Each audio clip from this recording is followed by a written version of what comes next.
कमीत कमी आपल्या घरातली जी अन्नपूर्णा असते त्या देवीला अभिषेक करून घ्यावा किंवा नाममंत्र म्हणून आपणच अभिषेक करावा, स्वच्छ तिला एका जागी स्थापन करावं, 10 दिवसापर्यंत अखंड नंदादीप ठेवावा.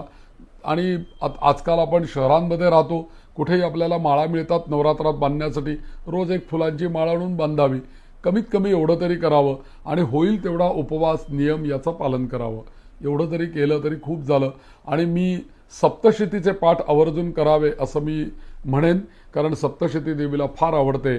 तर कमीत कमी आपल्याकडे हे काहीच झालं नाही ना तरीसुद्धा कमीत कमी चांगल्या सुस्पष्ट वाचणाऱ्या गुरुजींना आपल्या घरी बोलवावं आणि एक दिवस वेळ काढावा, 3 किंवा 3.5 तास, आणि एक 6 गुरुजी किंवा 10 गुरुजी जर का एका वेळेला आपल्याला बोलवले तर एकाच वेळेला ते मोठ्या आवाजामध्ये छान पाठ वाचतील.